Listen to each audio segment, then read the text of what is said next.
एक जमाने की बात है। एक शांत इंडियन गांव में गौरी नाम की एक अच्छी गाय रहती थी। गौरी शांत थी, सिंपल थी और अपने दिन खेतों में घास चरते हुए बिताती थी।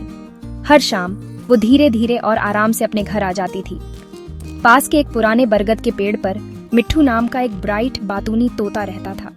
मिट्ठू शरारती था, कहानियों से भरा था और उसे हमेशा पूरे गांव की लेटेस्ट न्यूज पता होती थी। हर दोपहर जब गौरी ताजी घास चबाती थी तो मिट्ठू अपनी डाल से नीचे उड़कर उसके पास आ जाता था। वो उसे खिले हुए फूलों के बारे में बताता था, किसके खेत में नई फसल लगी है और किस किसान ने नया शाइनी हल खरीदा है। गौरी चुपचाप सुनती थी।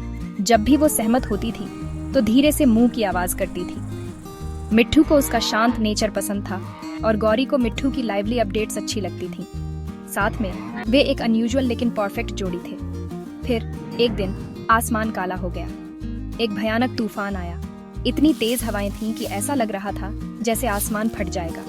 गौरी अभी भी खेतों में थी और मिट्ठू अपने पेड़ में शेल्टर ले रहा था। लेकिन जैसे ही थंडर गरजा, मिट्ठू का घर हिलने लगा, डालियां टूटने लगीं और मिट्ठू घबरा गया। उसने उड़ने की कोशिश की लेकिन हवा बहुत तेज थी। नीचे से गौरी ने मिट्ठू को स्ट्रगलिंग देखा। उनकी आंखें मिली और बिना सोचे समझे गौरी धीरे धीरे लेकिन मजबूती से पास सरकी। उसने अपना सिर नीचे किया, मिट्ठू को अपनी पीठ पर चढ़ने का इशारा किया। बिना दूसरी बार सोचे मिट्ठू कूदकर चढ़ गया। गौरी ने उसे पास से लगा लिया। उसकी मोटी स्किन और बड़ा शरीर मिट्ठू को तेज बारिश और तूफानी हवाओं से बचा रहा था।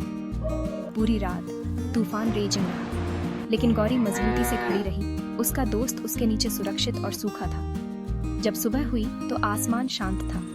मिट्ठू गौरी की पीठ से नीचे कूदा। उसकी आंखें ग्रेटिट्यूड से चमक रही थीं। उस पल में मिट्ठू समझ गया, ट्रू फ्रेंडशिप सिर्फ बातों से नहीं होती, ये सबसे मुश्किल समय में एक दूसरे के साथ खड़े रहने के बारे में होती है। और गौरी ने अपने शांत तरीके से दिखाया था कि असली दोस्ती का क्या मतलब होता है। उस दिन से उनका बॉन्ड और गहरा हो गया। मिट्ठू तूफान को कभी नहीं भूला और गौरी ने कभी भी अपने छोटे दोस्त का ध्यान रखना नहीं छोड़ा। क्या आपकी भी गौरी और मिट्ठू जैसी दोस्ती है? अगर आपको उनकी कहानी पसंद आई तो मुझे बताएं कि क्या आप और हार्टवार्मिंग कहानियां सुनना चाहेंगे, क्योंकि कभी-कभी सबसे शांत दोस्त भी हमें सबसे ऊंची लेसन सिखा सकते हैं।